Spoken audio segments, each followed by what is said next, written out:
Okay, let's start. First, punta tayo sa browser. Kung anong browser ang gamit nyo. Ako, itong Chrome. Then, type natin youtube.com. After that, itong 3 dots upper right side. Click natin yan. So, siguraduhin po nating naka-check ang ating desktop site.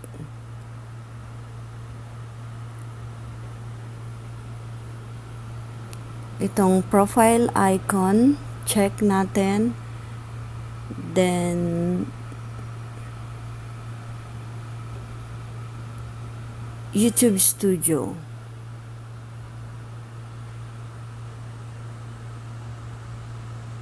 Sensya na po, mabagal ang net. So, andito na tayo sa channel dashboard.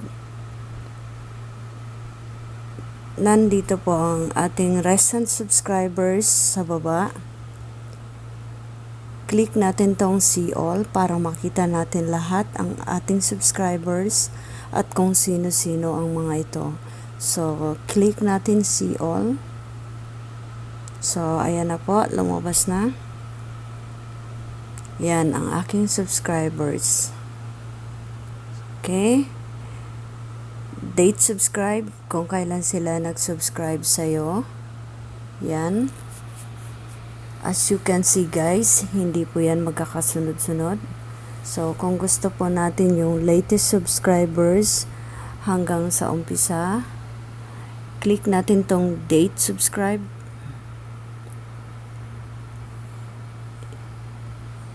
Yan. Arrow down.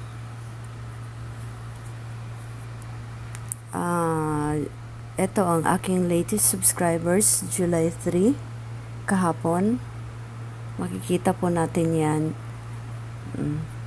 Kapag itong arrow na yan is pababa, so lalabas po lahat ng ating subscribers, latest subscribers, kagaya sa akin kahapon. So, ayan po.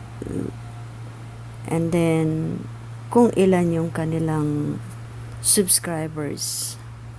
Okay?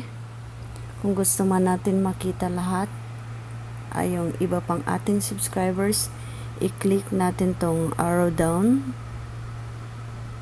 Ito, yung arrow sa gilid. Yan, lalabas po dyan. Next page. Yan, ang next page. Okay, guys. So, etong rows, per page 10, ibig pong sabihin yan, by 10 po ang lalabas na subscribers sa'yo. Kung gusto mo more than 10, i-click mo lang itong arrow na yan na maliit. Yan, lalabas po 30 and 50. Kung gusto mo 30 subscribers every page, lalabas po yan 30 subscribers per page. Okay?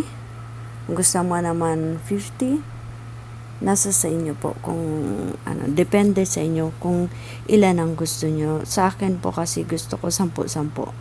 Okay? What else? Ito yung last 90 days. I-click natin yan. Yan. Lalabas po last 7 days, last 28 days, last 90 days, last 365 days, and lifetime. Click kung gusto mong makita yung subscribers mo last 7 days, i-click mo lang po yan. Nasa sa inyo po kung anong gusto nyong i-click dyan. So, that's it guys. I hope nakatulong sa inyo ang aking tutorial sa ngayon para po ito doon sa mga kapwa ko small YouTuber na nag-uumpisa pa lamang. Okay, thank you. At kung hindi ka pa nakapag-subscribe sa aking channel, i-click mo na yung notification bell para po updated ka sa aking mga tutorial videos. Yun lamang guys, and thanks for watching.